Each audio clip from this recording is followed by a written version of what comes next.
Salut à tous. Alors Disney Plus a enfin sorti la nouvelle série Marvel Hawkeye, donc les deux premiers épisodes cette semaine. Après j'imagine que ce sera un épisode chaque semaine, mais là on a été gâtés, on a deux épisodes d'un coup. Et je dois dire que j'ai beaucoup aimé ces deux premiers épisodes et ça augure du meilleur pour la série en tout cas. J'avais bien aimé les bandes annonces, on retrouve exactement finalement cette ambiance justement un peu plus légère, un peu plus familiale, un peu plus Noël dans cette série Hawkeye. Je m'attendais pas du tout à ce qu'ils partent dans cette direction-là. Et finalement, je trouve que c'est très intelligent et c'est super. J'adore quand Marvel sort un peu de l'action, du thriller pour croiser les genres et offrir quelque chose d'un peu plus original, on va dire. C'est le cas, c'est ce qu'ils ont fait à chaque fois avec les séries, que ce soit Loki ou WandaVision, c'est des choses qui sont complètement différentes, qu'on n'avait pas l'habitude de voir avant. Falcon et Winter Soldier, c'était bien dans la continuité de Captain America, le soldat de l'hiver et de Civil War, bien sûr, mais c'était aussi sympa de pouvoir développer ces personnages-là, même si au niveau du genre, on était clairement dans du thriller qu'on a déjà vu chez Marvel. Là, cette fois, on est dans autre chose, encore une fois, même s'il y a un aspect encore action et thriller, bien sûr, on est dans une série de Noël. Et je trouve ça excellent. Et dès les premières minutes, en fait, on se rend compte, d'ailleurs, la série s'appelle Hawkeye, et le personnage qui n'a jamais été vraiment développé, qui n'a jamais eu son film à lui, le membre des Avengers qui a toujours finalement le sale rôle, il est juste là pour filer un coup de main. Et ils ont essayé de le développer dans les films, notamment. Alors dans le premier film, malheureusement, il n'y avait pas grand-chose parce qu'il est genre, comment on dit, il n'est pas lui-même. Et donc il se transforme en laquais parce qu'il est oh. J'ai plus le mot. Il est avec le sceptre de Loki, il est sous l'influence, on va dire, voilà, c'est ça. Il est sous l'influence de Loki pendant une grande partie du film, et du coup, pas vraiment de développement de ce personnage-là, mis à part sa relation avec Natasha, qui est développée après à travers, bien sûr, tous les Avengers jusqu'à Endgame. Dans l'ère d'Ultron, on voyait qu'il avait... en fait, lui, c'est le seul qui a une famille avec une vraie vie de famille derrière, finalement, qui garde bien à l'écart de tout ça. Et on avait vu donc dans Endgame que sa famille avait été victime du coup du snap, et pendant 5 ans il est devenu Ronin. Il parcourait le monde pour décimer les méchants dans tous les pays, sur tous les continents, pour décimer la mafia, les gangsters, le crime organisé. Il a fait un massacre. Et donc il s'est un peu perdu là-dedans avant que, bien sûr, Natasha vienne le retrouver et qu'ils fassent une mission ensemble pour faire revenir tout le monde et qu'elle se sacrifie, etc., etc. Et du coup, on prend la suite de ça. Mais la série, elle commence pas avec Hawkeye, avec Clint Barton, du coup. Clairement, il est encore une fois secondaire dans sa propre série. Non. C'est, on va dire, divisé de manière plutôt égale, mais ils introduisent quand même ce nouveau personnage qui est tête d'affiche, hein, puisque finalement il y a 2 Hawkeye pour le prix d'un, puisque Clint Barton n'est plus vraiment Hawkeye, il est à la retraite et il l'a bien mérité. Et du coup, le premier épisode se concentre principalement sur Kate Bishop, qui est une jeune femme très talentueuse, grande fan de Hawkeye, et qui... on a l'introduction qui se passe en fait pendant comment ça s'appelle, l'attaque de New York, la fameuse attaque de New York pendant les Avengers, donc en 2012, où elle est encore une petite fille, et en fait, on voit un peu sa vie de famille, il y a de la tension chez ses parents, etc. Bon, ils sont riches, ils ont un bel appartement qui donne dans Manhattan, qui donne pile sur la zone de bataille des Avengers et des Chitauri. Et du coup, justement, on voit ça. On voit une vie de famille plus ou moins normale. Et puis d'un coup, on voit passer les extraterrestres par la fenêtre qui volent, etc. Et puis les explosions et les choses comme ça. Et la gamine est complètement paniquée. Et je trouve que c'est super intelligent, super bien fait. et de profiter justement de ces séries-là pour proposer des points de vue sur certains événements sur lesquels qui n'ont pas pu être traités, ou forcément on ne peut pas tout traiter autour d'une bataille, etc. Et là d'avoir un autre point de vue, du point de vue de personnes normaux, de civils finalement, qui étaient chez eux à New York dans leur maison et qui ont été témoins de tout ça. Et je trouve que c'est une perspective assez intéressante. Et du coup on voit que son père est mort dans l'explosion, encore que... Là, on va voir, hein. On n'est pas sûr encore, je m'attends à certaines révélations. Enfin bref, elle s'en sort avec sa mère, son père apparemment meurt dans l'explosion de l'immeuble, de l'effondrement de leur immeuble, et elle en fait, qu'elle observait ce qui se passait à la fenêtre, que la fenêtre avait explosé, etc., elle a vu Hawkeye donc en train de régler son compte, qui lui sauve la vie en plus, en faisant exploser un Chitauri qui fonçait sur elle. Et puis elle le voit au loin sur un toit en train de régler son compte à coups de flèche. Un gars normal en fait, pas de super pouvoir, rien, monsieur tout le monde, juste un soldat bien entraîné et qui se bat contre des aliens et qui fait pas du tout le poids, mais qui se bat jusqu'au bout et qui réussit à s'en sortir. On revoit donc la scène dans d'Avengers où Hawkeye est sur le toit, etc. Et du coup, ça l'inspire forcément de voir ça, et elle décide justement, après l'enterrement de son père, de devenir une super guerrière, en gros, quoi. De pouvoir se protéger sa mère. Et du coup, elle devient... c'est ses origines qu'on voit au début de la série, c'est les origines de Kate Bishop, comment elle devient ce qu'elle est devenue, c'est-à-dire une athlète hors pair, surentraînée, qui est dans les sports de combat, dans l'escrime, dans le tir à l'arc, évidemment, forcément. Et donc, on a toute cette histoire basée sur, encore une fois, hein, c'est les origines d'une super-héroïne, et c'est assez classique finalement, c'est un traumatisme de l'enfance, c'est un peu comme Batman finalement, hein. Son père s'est fait tuer, et puis elle se promet que ça n'arrivera plus jamais, puis elle s'entraîne, elle devient une athlète hors pair, et dans différents domaines, etc. C'est Hailey Steinfeld qui est formidable dans le rôle, parce qu'elle est tout de suite sympathique, c'est tout de suite un personnage qu'on trouve sympathique, parce qu'elle est aussi un peu maladroite, et puis elle est on va dire... oui, maladroite, même socialement, dans le monde dans lequel elle doit évoluer, là, avec sa mère riche, et puis et voilà. Et donc, elle est tout de suite sympathique, elle fait des bêtises avec ses copines et des choses comme ça, c'est pas mal. Elle se fait... je sais pas si elle se fait vraiment virer encore de son établissement, de l'université où elle est, etc., pour avoir fait une grosse bêtise avec un clocher. C'est plutôt rigolo, c'est plutôt pas mal. En tout cas, elle débarque à New York, retrouve sa mère, elle se rend compte que sa mère, super riche, pétée de thunes, elle a un nouveau fiancé, qu'elle va se marier, et du coup, ah oui, spoiler au fait, si jamais, c'est un recap, donc je vais spoiler à fond, d'accord? Je vais spoiler à fond toute la série. Donc elle arrive, elle découvre que sa mère va se remarier avec un gars louche. Alors déjà, c'est un gars qui s'appelle Jack, je crois. Tout de suite, on se dit, on le voit, ils sont en robe de soirée, en smoking pour aller à une soirée, puis elle doit les rejoindre, etc. On voit qu'il y a vraiment une distance par rapport à elle, rien qu'au niveau style vestimentaire déjà, et elle n'est pas à sa place vraiment dans ce monde de la haute, de l'élite new-yorkaise.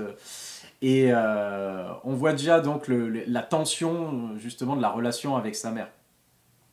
En parlant de sa mère, du coup, c'est Vera Farmiga qui joue sa mère, et on se doute bien que s'ils ont pris une actrice du calibre de Vera Farmiga, c'est pas juste pour jouer la maman, le petit second rôle, la maman de l'héroïne.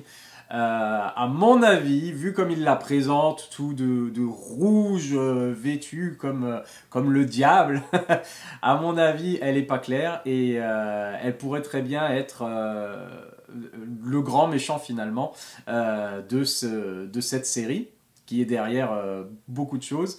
il y a déjà un meurtre, quelqu'un qui l'a menacé, une personne de la haute société, qui l'a menacé à un moment où ils se sont engueulés, ben on le retrouve mort. On nous dirige vers Jack, justement, le Jack qui est étrangement passionné par l'escrime et qui a une collection de sabres et qui veut épouser absolument Madame, enfin la mère de Kate. Euh, et du coup, on se doute bien que, alors, hein, apparemment, ce serait peut-être Jack qui l'a tué, pas parce qu'il y a la tension, mais on a vu aussi la mère s'engueuler. Et le fait, comme il la représente vraiment comme le diable, finalement, on voit qu'elle tient à sa fille parce que, voilà, elle s'inquiète un peu pour elle et des choses comme ça, mais en même temps, c'est pas n'importe qui dans le milieu, à mon avis, de la pègre new-yorkaise à ce moment-là. Et son prétendant, du coup, son fiancé, Jack, le gars, la première fois que je le vois, déjà c'est genre, ah d'accord, lui il est méchant, il a une moustache. Quand il portera pas son smoking, je suis sûr qu'il aura un col roulé. Et ça rate pas la scène où on les voit normalement dans la vie genre quotidienne. Il a un col roulé. La mère de Kate Bishop a aussi un col roulé. Et ça veut dire, ça c'est les codes. Ça c'est les codes. Ça veut dire c'est des méchants. Donc à voir. En tout cas, c'est assez marrant parce qu'il joue justement avec ce genre de clichés et ce genre de codes. Mais on ne sait pas vraiment, elle se retrouve, Kate se retrouve vraiment un peu malgré elle, mais bon, elle cherche aussi un peu les ennuis parce qu'elle suit justement le Jack à une vente d'objets au marché noir où ils vendent le costume de Ronin, c'est-à-dire l'ancien costume de Clint Barton qu'il utilisait. Et ils vendent son sabre et après ils vendent son costume. Et Jack récupère le sabre. Et le costume, c'est Kate finalement qui le récupère parce qu'il y a une armée, un gang, un gang de types en survette qui sont, alors je sais pas, ils ont un accent russe un peu comme ça, enfin un gang de types en survette qui rappelle un peu le gang dans The Gentleman de Guy Ritchie, là, le gang de Colin Farrell dedans, et le film qui est sorti l'année dernière, qui est formidable. Et ça rappelle un peu ça en fait, des gars habillés en jogging quoi, en survette et qui viennent dévaliser justement cette séance, cette vente aux enchères, parce qu'ils sont à la recherche apparemment d'une montre. Bon. Bref, et ça part en fait, tout part de là, les ennuis pour Kate Bishop partent de là, parce que dans tout le bordel ambiant, elle finit par récupérer, elle, le costume, et à se battre justement contre ces gangsters, et puis elle finit par s'enfuir au bout d'un moment, mais ils la recherchent, et puis ils se rendent bien compte que c'est elle au bout d'un moment, et puis ils vont la retrouver pas loin de chez elle. Enfin bref, où est Clint Barton dans tout ça? Eh bien en parallèle justement, on voit en parallèle à tout ça, je voulais dire aussi par rapport à Kate Bishop, pour l'instant on ne sait pas trop où ça va. Ça peut partir dans un sens comme dans l'autre. On ne sait pas trop avec sa mère, avec justement le mari de sa mère, on ne connaît pas leur motivation. Donc pour l'instant, on sait qu'elle s'est foutue dans de sales drames, on ne sait pas vraiment le pourquoi du comment. Et c'est là que Clint Barton arrive, parce que lui aussi, il va vouloir savoir le pourquoi du comment. Et donc, Clint Barton, lui, il essaie tout simplement de passer un Noël avec sa famille agréable. On se doute bien qu'il n'y en a pas eu beaucoup dans la famille Barton.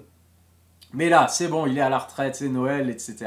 C'est la période de Noël. Alors, ils sont aussi à New York. Il est à New York avec les enfants. La mère est restée chez eux, à la maison. Et lui, il se fait une petite semaine tranquille avec ses enfants à New York. Et pour passer un peu de bon temps, justement, et mettre tous les soucis de ces dernières années derrière eux. Bien entendu, ça se passe pas comme ça. Et puis quand ils entendent, alors on voit que il essaye d'avoir une vie normale, mais c'est pas possible parce qu'il est un peu traité comme une superstar. Pardon, ce qui est normal, il a sauvé le monde plusieurs fois, c'est un Avenger. Il est connu, même si il a pas l'air d'être apprécié. En tout cas, il sent pas qu'il est apprécié autant que les autres Avengers. Et ça, c'est plutôt pas mal parce que c'est carrément méta. C'est genre, ok, ouais, c'est l'Avenger préféré de personne, ok. Et en fait, ils le font vraiment comme si, justement, lui, bon, ça a pas l'air de le toucher, mais ça le touche quand même un petit peu. Et en même temps, en fait, il se dit que il est très renfermé, genre ouais non, je fais juste mon boulot, des choses comme ça. Et pourtant, il y a des gens qui l'apprécient, qui veulent son autographe, qui lui offrent le repas dans le beau restaurant où ils sont, et puis lui, il est un peu humble comme ça, genre c'est pas nécessaire, voilà. Donc il a du mal à vivre cette célébrité d'une certaine manière, avec les gens qui le remercient tout le temps, qui veulent prendre des photos avec lui, et en même temps, il est bien content d'être un peu... d'être de pas être le plus connu, quoi, que les gens lui courent pas après dans la rue ou les choses comme ça, il passe assez inaperçu, donc c'est bien pour lui, il s'en accommode. Mais en même temps, on voit qu'il a du mal avec cette vie normale. Il essaye de faire du mieux avec les enfants, etc. Par exemple, ils vont voir la comédie musicale, c'est génial, la comédie musicale Rogers, et qui retrace en gros justement la vie de Steve Rogers, dont les grands événements et les batailles qu'il a menées. Et forcément, lui aussi est joué, et puis c'est une comédie musicale. Et c'est kitsch au possible, et c'est absolument génial, c'est à mourir de rire. Et on se dit, c'est exactement ce qui se passerait de nos jours si les super-héros existaient. Il y aurait une comédie musicale forcément sur leur bataille et les choses comme ça. Et donc, mais lui, il le vit mal parce qu'il voit justement Natasha dans la comédie musicale, etc. Et puis, il est encore en deuil, on voit qu'il souffre. Et puis, c'est assez intéressant parce que c'est la série, malgré tout ce qui est, tout l'humour, parce qu'il y a beaucoup d'humour et beaucoup de références à Marvel, justement.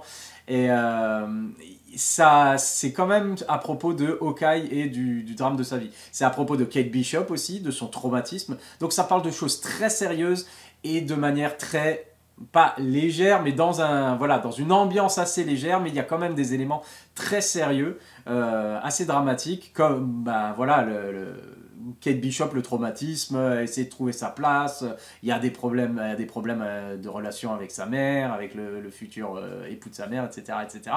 Et Hawkeye, on a vraiment ce côté super intéressant du syndrome post-traumatique, du vétéran, voilà, qui a vécu tout ça et qui, est accueilli avec respect par d'autres personnes, qui essaye de reprendre sa vie normale après la guerre, etc. Et qui a encore des séquelles, justement le deuil de la perte de sa meilleure amie et de sa coéquipière. Et puis il a un appareil auditif pour mieux entendre parce qu'il n'entend plus d'une oreille. Donc on voit qu'il a des séquelles justement de sa vie de soldat, de guerrier. Et c'est super intéressant.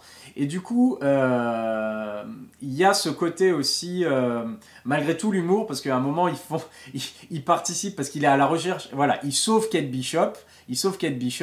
Et après, il veut récupérer le costume, mais il peut pas le récupérer tout de suite. Et après, le costume est dans l'appartement brûle.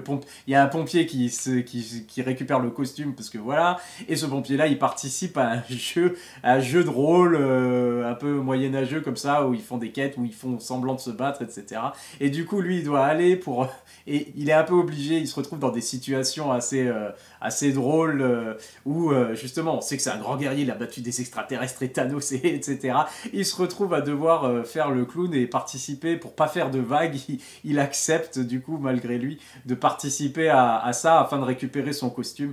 Et je trouve que c'était très très drôle et Jeremy Renner est vraiment excellent dans le genre on m'énervait, je suis Hawkeye quoi. Et genre il se retrouve à faire le guignol avec les autres, etc.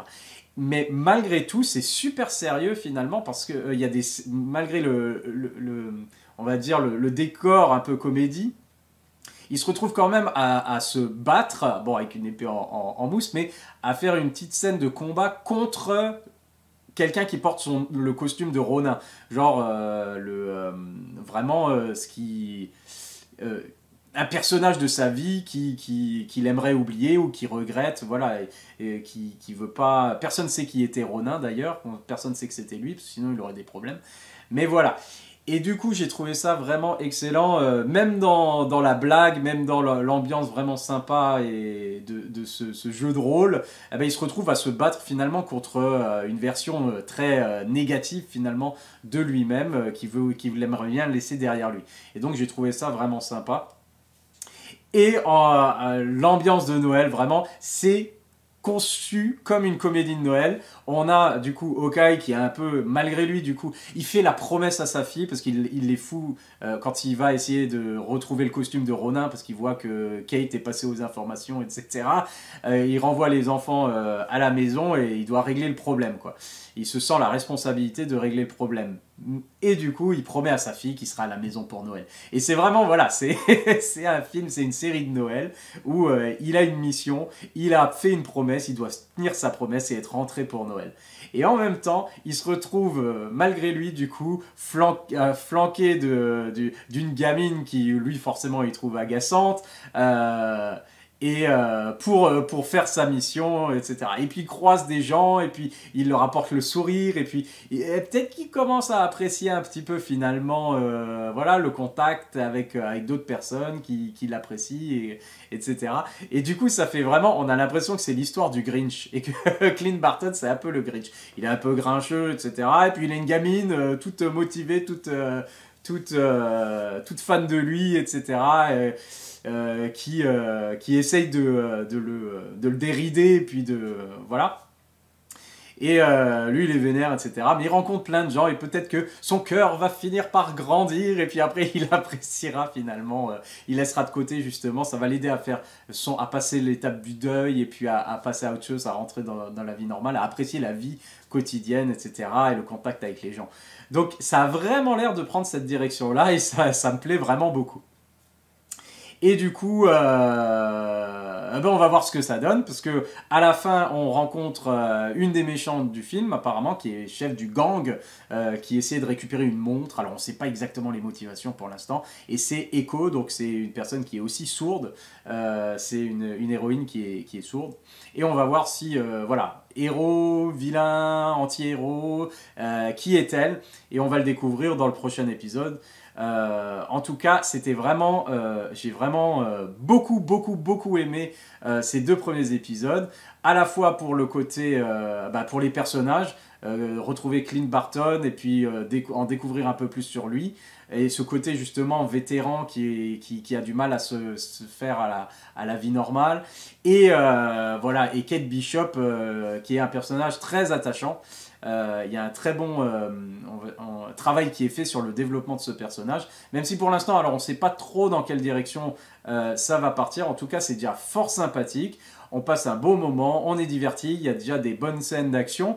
Et ce que j'aime bien, c'est des personnes normaux. Des gens normaux, c'est-à-dire Kate et Clint, ils n'ont pas de super pouvoir et ils sont certes de bons athlètes, mais ils s'en prennent en combat, ils s'en prennent plein la gueule, et ils ont directement, on voit les séquelles directement sur eux, et du coup j'apprécie ça parce que c'est à l'échelle, c'est Marvel, mais à l'échelle de la rue de nouveau, et c'est ce qu'on appréciait déjà dans les séries des Defenders, dans Daredevil ou dans Jessica Jones. Et surtout Daredevil pour le côté, c'est pas un super-héros, il a un don, il a eu un pouvoir, mais physiquement il n'a pas de super force. Et là c'est pareil, et donc ils s'en prennent plein la tronche, et puis on voit vraiment à quel point c'est compliqué. Et j'aime bien les scènes d'action, justement, les premiers combats de Kate Bishop, parce qu'on voit que c'est pas fluide, c'est un peu saccadé, puis on voit qu'elle n'est pas encore à fond dedans, elle n'est pas professionnelle, elle n'est pas au top du top, elle vient à peine de commencer. Et du coup, on a hâte de voir où ça l'amène. Et en tout cas, j'aime bien cette idée, justement. Et je trouve, s'ils incluent Daredevil à un moment dans cette série, ça me ferait très plaisir, parce que c'est à New York, c'est dans les rues, il y a la mafia, les choses comme ça. C'est un peu étrange que Matt Murdock n'ait pas encore fait son apparition. Mais bon, j'imagine que c'est pas pour cette fois. Peut-être dans le futur, dans une future saison. On verra en tout cas.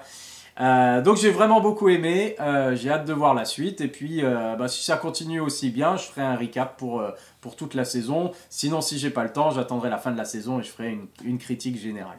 Voilà, c'est tout pour les 2 premiers épisodes de Hawkeye, vraiment excellent, j'adore l'ambiance, j'adore les personnages. Je trouve c'est léger, mais il y a des éléments sérieux dedans, donc je suis vraiment curieux de voir où ça va aller, et j'ai hâte. Voilà, allez, à la prochaine, bye.